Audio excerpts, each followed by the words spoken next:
Happy Saturday and welcome to the Leadoff on the Peak One Sports Network. Brought to you by Apogee Grafix, taking your vision to new heights. Go to apogeegrafix.com and use promo code PEAK1 for 10% off of your order. I'm Ashton, ready to get you ready for your sports weekend. Thank you for however you are listening right now, whether it be Facebook, YouTube. If you're listening later on one of our podcast platforms, just go ahead, hit the like, subscribe button, all that fun jazz.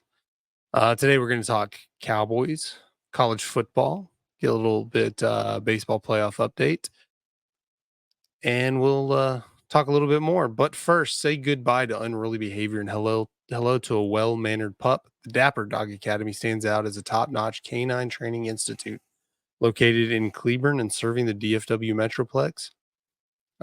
You can contact Korri and the Dapper Dog Academy on Facebook or call and schedule a consultation today. All the info is in the description box below. As is with any sponsor I talk about today, just go click the description box and get their information. Again, thanks for listening, however you're watching right now. All right, so Cowboys, Steelers, a lot to get into like that. It's feeling kind of like a coin flip, but not in a good way. Like, I mean, we've been down on the Cowboys all off season, not going all in and getting blown out by the Saints, more or less getting blown out by the Ravens, but then the Cowboys kind of come back, whatever. They still got their butts kicked. And then not showing very good game against the Giants, who, the Giants aren't that good. The Cowboys probably aren't that good really either. But going in, winning by 5, not a great look. And then who are the Steelers, right now? They started off 3-0, they lose to the Colts, but that, they haven't had the toughest schedule so far either. So, I mean, we know the Steelers are going to be there. They, famously haven't had a losing season in how many ever years, 18 years, something like that. Just ridiculous amount. They're always in it. They haven't rebuilt in a long time. So we know they're going to be tough. And this being a big, cross conference rivalry game between Cowboys and Steelers. A fun fact that I had no clue. This is the first time ever that they're matching up on Sunday Night Football. You would think that wouldn't be the case with, I know they're AFC, NFC, they only meet every 4 years or whatever. But just when we watch it Sunday, tomorrow night, they're going to have all throughout the game coming back from commercial. They're going to have highlights and clips from 70s rivalry games and Super Bowls. And, they're going to treat this like a big old time rivalry game. And the fact that they, anytime they match up, they haven't thought to put it on Sunday Night Football is kind of ridiculous, because we talked about the Steelers have, kind of been in it for the last 2 decades, never really being a really rebuilding team. And then the Cowboys, at least for the last 5 years have been pretty good. At least 4 years anyways have been, competing for playoff spots, and even mostly through Dak's career Dak's played them a couple of times. And it's just interesting that it's never been flexed. It's never been scheduled, anything like that. But going into this game tomorrow, we all know DeMarcus Lawrence is going to miss at least 4 games with his foot injury. Micah Parsons will miss some time too. So you have your 2 leading pass rushers out, both ends of your defensive line. Not good. Although you are going up against a beat up Pittsburgh offensive line. They have injuries to Isaac Simuala. I can never say that name. Making his return tomorrow, getting his first start of the year at left guard after a pectoral injury. And obviously in one of the most important positions on the offensive line. we'll see if see if Dallas can get anything going with us. I'll say subpar, but just an injured offensive line. And Alex Highsmith has also been ruled out for Pittsburgh in this game, along with two running backs, Jalen Warren and Cordell Patterson. And then for the Cowboys, Brandon Cooks is also out this week. I mean, this is looking to be an ugly game, I think. But with both injuries on defense, a lot of stars are out of this game. Offensive injuries, the Cowboys can't get their running game going. It's either going to be an ugly, low-scoring game, or one of these teams is just going to hit their stride. But I mean, I don't see either team really blowing out the other, just because there's going to be a lot of rain in this game too. So I don't think Dak Prescott's really going to get it going to a high extent. Um, and then the Steelers' offense just hasn't been great this season. I mean, Justin Fields has looked pretty good, better than you thought, but I see this being like first team to 20 to score 20 wins. This is going to be, to me, I think it's going to be a low scoring, ugly game, although I do think it's going to be a close game. I think this is a coin toss leaning towards the Steelers, obviously, if you look at the money line. But who knows? The Cowboys kind of usually come through in these situations, right? When we are just counting them out, thinking they're not going to do good. It's only when we get hyped up about them that they kind of disappoint us, right? But yeah, pretty much the game of the week, especially if you're a Cowboys or Steelers fan. Um, Looking around the NFL, you have Jets and Vikings from London at 8:30. MVP candidate Sam Darnold. Just kidding.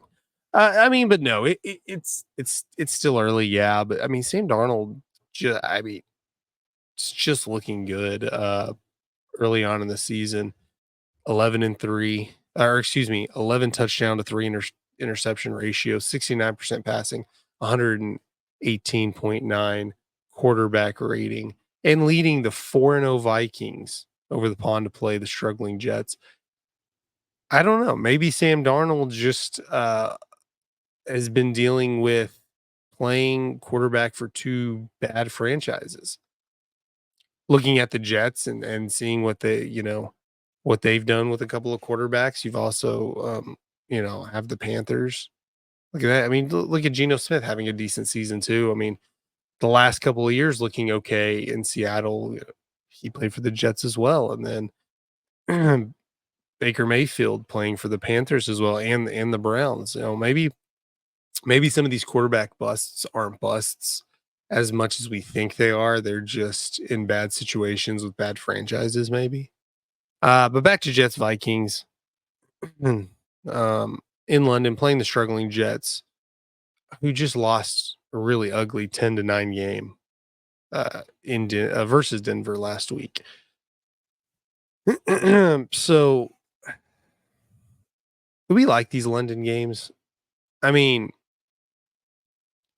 that's hard to have a beef with London games. I get if your team's playing in it a lot and you're like, I just don't like, I can't get in the mood to wake up and watch my team at night, 8:30 in the morning or whatever. I guess I kind of get that, which I think the Jaguars are the only team that really can complain about that. They're the team that's always playing in London every year.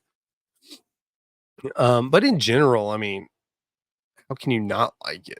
As a fan, especially if your team's not playing in this game, I mean, you just get to wake up and there's football. It's just an extra football game. When you get your 12 o'clock, 3:30 and Sunday night game, this is just adding to, just football all day long, 4 back-to-back to back games and coverage. And I can't imagine anyone, if you don't like the London games, I really want to know why. Maybe it's just because you're just, one of those people. It's okay. They exist. They just get irritated over weird things, or get irritated over things that changed, or whatever. Maybe you don't like the London games, but I'm really interested to know why, because I get the Thursday night games because every team's involved. You don't really get a good game very often on the short week, and the NFL just kind of shoved it down our throats, and you didn't even really get good matchups at the beginning, and um and they try, that weird uniform color rush deal for Thursday night games, and it just wasn't great. And I guess eventually, like it's cool getting football NFL football 4 days out of the week, and whatever, like a great string from Thursday night NFL, Friday night high school, Saturday night college to Monday, Sunday NFL. You get 2 days off, and then you're back in the back of the swing of things. But I haven't heard. I've heard a couple of people kind of annoyed about it, but they don't really, commentators and stuff. They don't really get, not commentators, like radio hosts. They don't really get all that upset or get in detail why. But I know those people are out there that hate the international games. Maybe it's just because it's gimmicky, and you're like, come on, what are we doing? Just being a money hungry league. But personally, I like it. I get to wake up tomorrow 8:30, whether you're getting ready for church or having a lazy Sunday. You just get to watch more football, and it's never a bad thing. Okay, we got more NFL games. Bills at Texans, a couple of 3-1 teams looking to show they're contenders in the AFC. I know, outside of the Chiefs, the Texans, a lot of people put them up as maybe the challenger for the AFC. CJ Stroud. I mean, the Texans have looked pretty good.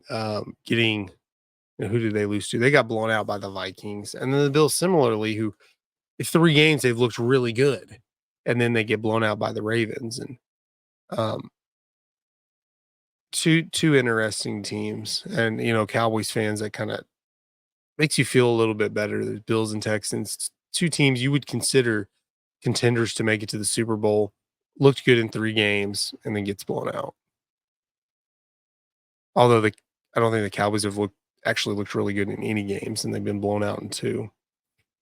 Ravens at Bengals, both AFC North teams struggling in a wide open division. One we thought in the AFC North would be probably one of the best divisions in the NFL.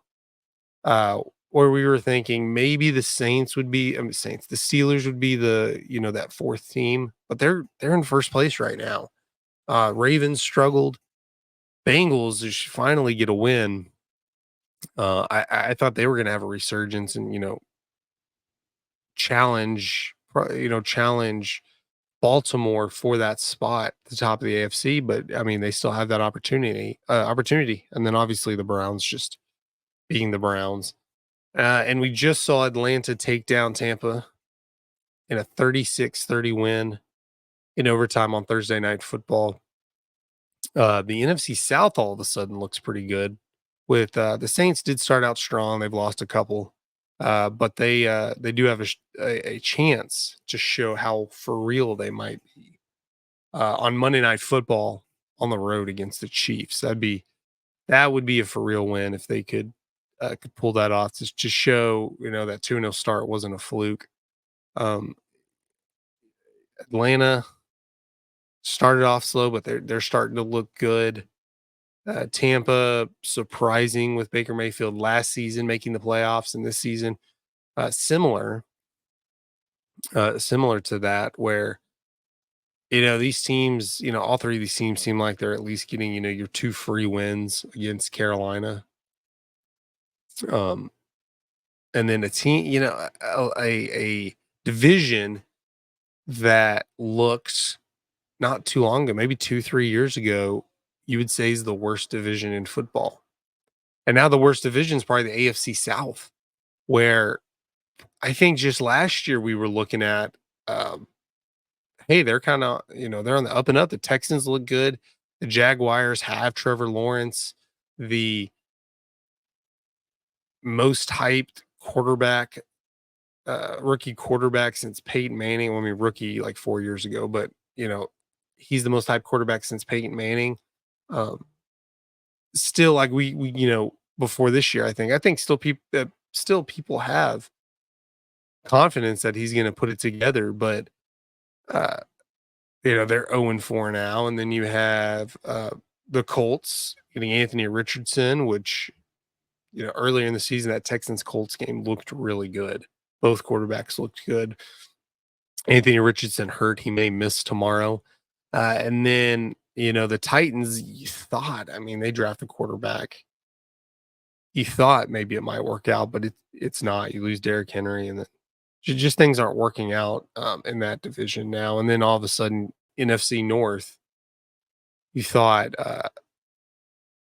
it was going to be Lions and Packers this year, and the Packers could jump back in that after the Jordan Love injury, but the Vikings are undefeated, and then the Bears don't even look that bad. So a lot of really good football. Now you have the NFC East looking bad. The AFC East still. Patriots and Jets just bottom feeders in the AFC right now. Bills and Dolphins looking pretty good. Trying to fix my head here. Okay. Man, we've been telling you for a long time now. Don't bet with your gut. Check out Betalytics and get help making your picks. Betalytics uses AI algorithms to run the numbers and make the most accurate picks possible. Use promo code PEAK1 for 25% off when you sign up today. I'm just going to say it. Yeah, it helps us more if you sign up for the annual subscription, but you get that 25% off the whole year, as opposed to just doing it for 1 month and getting that 25% off. And then you have to pay full price the rest of the year. Just go ahead and buy the full membership for the year. The annual membership, get the 25% off. Comment if you're using Betalytics. Let us know how it's working out for you. I know early on I tested it out a lot where I'd make parlay picks based off my gut, and then I'd use Betalytics, and most of the time Betalytics came out on top. Go to betalytics.com to start betting smarter. All right, jump into some college football. Last week we talked about the whole UNLV Matthew Sluka controversy, NIL situation. It's not looking good for Matt Sluka. UNLV wins last week, taking down Fresno State 59-14, thrusting them to number 25 in the country. The first time ever they are ranked in the top 25. First time ever in program history. They played last night, losing to Syracuse 44-41 in overtime. UNLV quarterback Haj Malik Williams, who's taking over for Sluka, was looking good. 21 for 25 for 227 yards and 3 touchdowns. Did throw an interception. Just not a great look for Matt Sluka, who I know we're here. You hear competing stories where he said they promised me this, whatever. Then other people are saying they have a 3-0 start. UNLV has a 3-0 start, and Sluka's holding out now for his value goes up. I don't know that either of those are 100% true. It's somewhere in the middle. But Sluka holds out. He's going to do red shirt and likely transfer into the transfer portal, and I don't see how they come back. He comes back to UNLV now. And as soon as he does that, Fresno UNLV puts up 59 on Fresno. Offense looking great. And then, not missing a beat, puts up 44 against Syracuse. I'm not saying UNLV is going to make the playoff. I really don't. I don't even know if they have a shot now after losing to Syracuse. But I do believe that if Sluka is looking for the transfer portal, if he did indeed in his mind think with an agent that my value is going up now, it hasn't. Not many teams you can take a quarterback away and they put up 59 and 44 in their next 2 games. So, it's a big name. He's going to get paid. He'll get something to go, somewhere. He's a talented quarterback, but if his goal was, to increase his value, that did not happen. Again, we're going to talk about the Pac-12. I think this is a third straight show because Pac-12 keeps adding. They have to get to that 8-team threshold to stay FBS. Not 100% sure on all the rules there because obviously they only have 2 this year. Maybe they, whatever. They do add Gonzaga starting next year, and obviously they added Utah State, a bunch of schools. Gonzaga would be their 8th school, but Gonzaga does not have a football program, so I think they still need to add another team that has a football program to reach that 8-team threshold. But the Pac-12, I mean, it's looking like the Mountain West Conference with, Oregon State and Washington State basically is. Uh, Not, obviously not a Power 5 conference anymore. But, adding teams like Boise State, that should have happened a decade ago, when Boise State was still really good. There's a lot that should still be happening, or that should have happened. But, now when you lose all your money teams, USC, UCLA, maybe UCLA, we'll talk about them in a minute. Maybe they come back to the Pac-12 in the future because they don't like getting beat up in the Big Ten. Maybe we'll talk Cal later too. Maybe Cal and Stanford come back when they realize it's ridiculous to do all this traveling in the ACC, and maybe the conference gets a tick up. But speaking of, we're gonna talk about a couple of weird matchups now. They're weird conference matchups that you're not used to seeing. We'll start off with some ACC matchups. Number 8 Miami at Cal for the first time ever. Cal, or game day will be at Berkeley to cover Cal in Miami. That's a late game. I want to say it's like 9 o'clock Central Time. If it's a night game on the West Coast, that's where it'll be. So you have Cal, Miami. You expect Miami to run away with this. If Miami is indeed going to prove that they're the 8th best team in the country. A good ACC matchup, also SMU at 22 Louisville. SMU first time in a Power 5 conference. Has a shot at the ACC, honestly. I mean, Florida, just destroying Florida State. Whoever Miami plays out of these two, I mean, if SMU can take down 22 Louisville, I think that kind of thrusts them into the conversation. But either way, Miami SMU or Louisville SMU, I think will be a good matchup. I hope for the ACC sake that the two top teams just stay at the top and don't get upset very much, because this is outside of Miami pretty wide open, with Florida State just kind of falling off the face of the earth in this conference. UCLA at number 7 Penn State. That is a Big Ten conference game. Believe it, I mean, I know you believe it.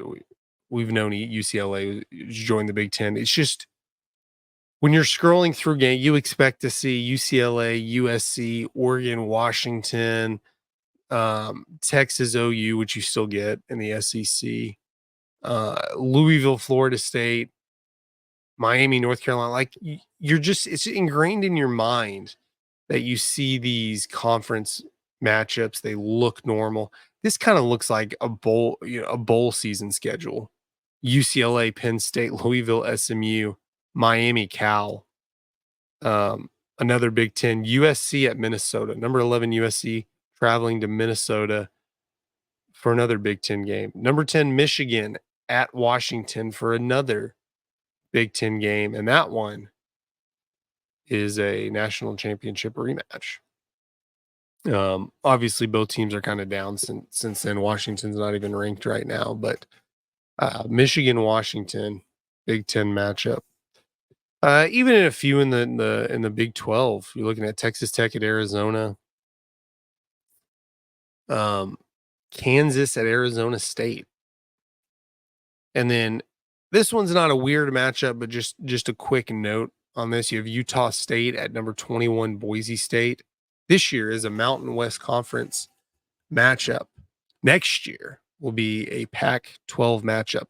I say Pac-12. They may rename the conference. I don't know. They may rename it as of now as Pac-8, maybe Pac-9 eventually. Pac-10 maybe. Maybe they go back to Pac-10. That I feel like when I mess up the name, I usually say Pac-10 more often than not. So, who knows? Maybe they get back up to 12 teams. I'm telling you, add Miami, add Hawaii. Come on, if If you're adding all this Mountain West teams and these sub-conference teams, should just go for it. Just make a big conference and see. I mean, that increases the chance you have teams like Boise State that kind of have a couple of off years and they're really good, or you know, maybe Washington go. You know how Washington, not I know they're in the Big Ten now, but Washington went off and you know competed for a national championship last year. Maybe Washington State or Oregon State. You know, these teams have them. Where most conferences outside of the SEC and the Big Ten uh, kind of feed off that. You know, the Big 12 forever. It's like, okay, we're Texas OU. Whether they do well or not, those schools are going to bring us in the money. And then we rely on having all these mid to higher tier schools like your TCUs and Baylor's, Oklahoma State, Kansas State. You have Texas Tech. You have all these schools that every 5 or 6 years are going to come out and, they're going to be ranked in the top 10, maybe top five. Every single school I just mentioned has had a top 10 run in the last decade or two. Maybe what the Pac-12 or whatever they can be called in the future would lack in conference prestige, maybe they could make up for in a couple of these teams just having a really good year. To finish off college football, to look at a couple of matchups today from some surprisingly undefeated teams. 4-0 Navy at Air Force. Which I learned something this year that I from a friend who was in the Marines, that these service academies, maybe I'm dumb for this. Maybe I should have known. I host a sports podcast. I should have known this. But talking about why they run the ball so much.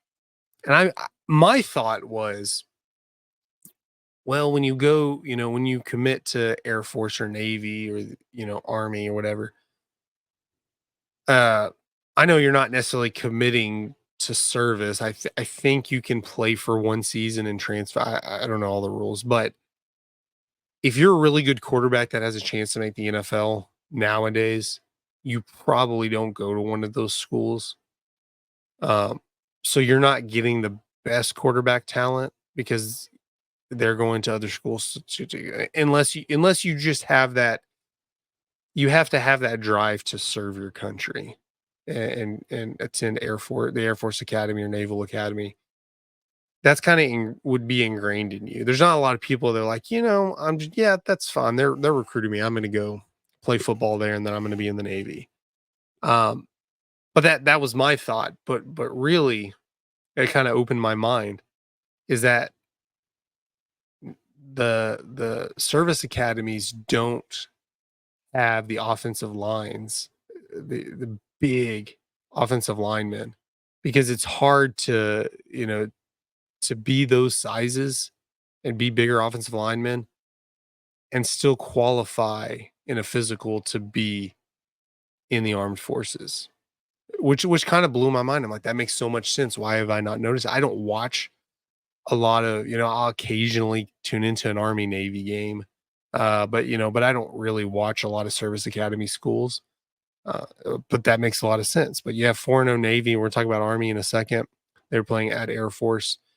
Number 23, Indiana, and also 5-0 Indiana at Northwestern. I think this is a nice Cinderella, if you want to call it a Cinderella story yet. Indiana 5-0 for the first time, I think, since the 1970s. It's not going to last long. I mean, I hope the run continues. It looks like they should beat Northwestern, but eventually you're going to run into a buzzsaw of, I don't have their schedule in front of me if they play Michigan or Ohio State or USC early on or in their regular schedule, or if that would be like, hey, if they happen to make the Big Ten championship game, that's when they play them. But I don't think Indiana beats any of those three schools. but it's a good storyline, a traditional football school or a traditional basketball school having success in football. And that's what I'm talking about. Like the Big Ten has Ohio State and Michigan as their, lockdown prestigious schools. And then you have teams like Indiana that will go every once in a while and, make a run. And then back over to Army, 4-0 Army at Tulsa. This is interesting. I'm kind of cheering for Navy and Army and Navy to keep winning. Obviously, like, why would you not cheer for these? Why would you not cheer for the Army and Navy? Um, it won't happen, but it would be really interesting if that final Army Navy game, the final game of the season, is against two undefeated teams. And who knows, in the playoff, the 12-team playoff era we're now in, either of these schools, they keep winning, they have a chance to make the playoff. It's a very, very interesting storylines, coming up, where before being an Indiana, Army, Navy, whoever, a school like that, where, I think Indiana has a better shot of, in the BCS era or even the 14 playoff era of being able to compete for a championship. They have to go undefeated, obviously, but they play in the Big Ten, so they're going to have their shot against Michigan, Ohio State. I mean, they're going to play a really good team that would probably a victory would thrust them into the top 5, top 4, whatever. Army and Navy don't have that privilege. They might have a couple of decent schools on their schedule where they might.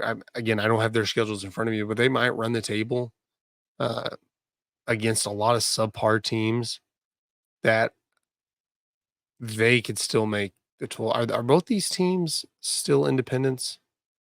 I think Army is an independent. I don't know if Navy still is. Air Force is in the Mountain West. Navy's playing at Air Force. Where Army and Navy obviously wouldn't be in the Mountain West. They're in the Northeast, which I guess doesn't matter. UCLA is in the ACC, so who cares? We don't care anymore about that. But these surprise undefeated schools actually have a chance to make the 12-team playoff, may actually have a chance to lose a game and still make the 12-team playoff, where they don't necessarily have to go undefeated the whole season, just be pretty good the whole season. But that's college football. Real quick, jump into Major League Baseball. We got playoffs going on. All 4 division series are getting started today, and 3 of the 4 division rivals, division rival matchups, with the Tigers versus Guardians at first pitch 12:08, Mets Phillies 3:08 first pitch, Royals Yankees 5:38 first pitch, and Padres Dodgers 7:38 first pitch. I never understood the tip offs, the first pitch, the puck drop, the kickoffs on weird times. And really, I think it's just baseball. Like, I think the other sports, it's like a 7 o'clock, 7:05, 7:10, or 7:15. These are weird starts. I'm sure there's a really good reason for them. But yeah, the Padres Dodgers game, Shohei Ohtani with his first ever playoff appearance, which sounds really criminal. Um, what the Angels, obviously not intentionally, but him not being in the playoffs, and then the same with Trout only being in the playoffs once. Man, that if that's not a 30 for 31 day, the Angels in the era of Mike Trout and Shohei Ohtani, I don't know what will be. But yeah, finally getting it. It's going to be hopefully a good series. I mean, Otani's been on fire, obvious NL MVP with the first ever 50-50 season, stolen bases and home runs. Just all day. If you're a baseball fan, just all day baseball between, because these are just back to back to back, some overlapping, but pretty much from noon to about 10 o'clock, you're getting baseball. And if you're a sports fan in general, college football all day, baseball all day. Comment down below and tell me how what your TV schedule is. What games are you going to have? where you set it up, where you hit the what is it? The replay, not the replay. My gosh, I'm old. I should know this. The recall button. I'm YouTube TV, so we have a recall button now where it goes to the last channel. It's pretty recent. Um, when you cut the cord, you didn't. That's what you lost initially. But what games are you setting up? Are you setting up um, some preseason basketball? We have hockey coming up. We'll get to that in a second. But how are you setting up between college football and playoff baseball? Are you multiple games playing? At least with baseball, I mean, there is some overlap, but baseball, you have game, game, game, game. College football, there's only a few time slots for, 115 teams to play or so. A lot going on. So tell me how you're organizing your TV watching schedule today with sports. And be sure to tune. Like I already told you at the beginning of, if you're watching us on Facebook, follow our Facebook page. If you're watching on YouTube, subscribe. If podcast platform, follow, subscribe, whichever the correct term is on the platform you're watching on, because we have so much coming up at Peak One Sports in the upcoming weeks. I said the NBA is about to start. Here's a DFW based sports network with the Mavericks, the Dallas Mavericks, the Western Conference defending champs. We're going to be talking a ton of Mavericks. We also have the Peak One hockey show of note. Shut the Puck Up. Shut the Puck Up is coming back. They'll be talking hockey. Kenny, Adam. Adam's going to be covering a lot of Stars games. You saw the Roscoe Fantasy Football Show doing well. Look, I have to watch that show because I'm not that great at fantasy football. I know a lot about football, but I'm just not, maybe it's the time I don't put aside to really, I'm just at minimum setting up my roster to make sure I don't buy weeks for injuries, but really I'm not able to put a lot of thought into it just because it's there's no like dipping your toe in. It's like you go all in because I don't want to make trades and waiver wire acquisitions just to do it. I want in-depth knowledge on this. And instead of doing your research, just watch the Roscoe Fantasy Football Show, interactive show. You can jump on there if you have a specific question. Who do I start? I had this trade request. Should I accept it? What should I go in there? It's live on Tuesday nights. Go on there, ask your questions to Ross. He's going to set you up all NFL season. He's keeping your fantasy team going on the Roscoe Fantasy Football Show Tuesday nights. And then, of course, the sports page, the longest tenured, but also the longest running show on this network because it precedes this network. The sports page was, back in 2016 when it started at Joco Radio, moved to Next Gen Media. It's been on a few different networks, but it's survived. The sports page, Wednesday nights, Dan hosting that show. I'm sure he'll be talking a lot of Cowboys and MLB playoffs upcoming weeks, as well as basketball, Mavericks basketball, and some other things. But guys, thanks for watching this episode of the Leadoff. However you're tuning in, go ahead and hit that like button if you like the show. If you didn't like it, hit it twice. And don't forget to subscribe. With Tony and Landon out this week. The last couple of weeks doing a lot of stuff. Landon's playing baseball. He's trying to get that college scholarship. He's out there doing that. I think they'll be back next week, but don't hold me to it. We'll see. But I'm holding down the fort.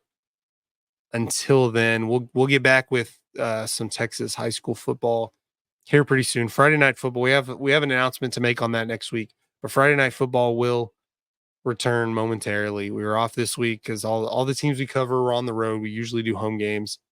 So we have the last half of that schedule coming up. So stay tuned in. But I'm Ashton. See you next week. Have a great Saturday and a great weekend.